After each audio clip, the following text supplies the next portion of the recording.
今年国在和国家防灾力演练，模拟地震，和民众了解地震发生的时要安怎来应变。模拟海中发生，亲像今仔伫宜兰沿海的民众收到海中的警报，就赶紧到建筑物的3楼避难。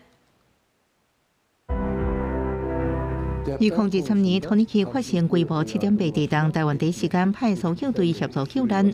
透过纪录片显示，两国伫天灾互助的情谊。9月国家防灾日拄到地震，今年系列活动为国际研讨会甲实际演练，佮增加海中风险的部分。整个救灾以及应变的程序，我们都已经有了很大幅的一个增长。那尤其是在我们的人员训练跟装备的部分，如果说今天发生的这样的规模超过921的规模的这个灾损是有可能的，那我们还是要做最坏的打算跟最好的准备。今天、明天、后天，我们是选择在宜兰东北部地区怎么来面对这样的一个灾害状况。各国的救灾队伍，我们从机场接引以后，到事故现场来做救援。小心，小心，这边。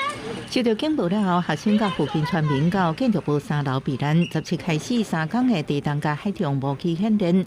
宜兰做组长，新北做副长，要互民众熟悉避难动作甲紧急应变，验证救灾效能。不过，同款伫北部7月下定进行演习了后，台湾基进清查100外个防空避难所，所发现其中敢若无够2成地点符合要求。今天如果空袭开始，警报响起，距离到飞弹掉下来，其实只有3到5分钟的时间。需要剔除的、不能使用的，有没有办法让政府有魄力去把它做一个清查？知道在哪里，然后也可以进入。进入后，空间的状况如何？我们要知道，在空袭的状况底下，通风乃至于这过程中，可能有一些人磕磕碰碰有受伤等等。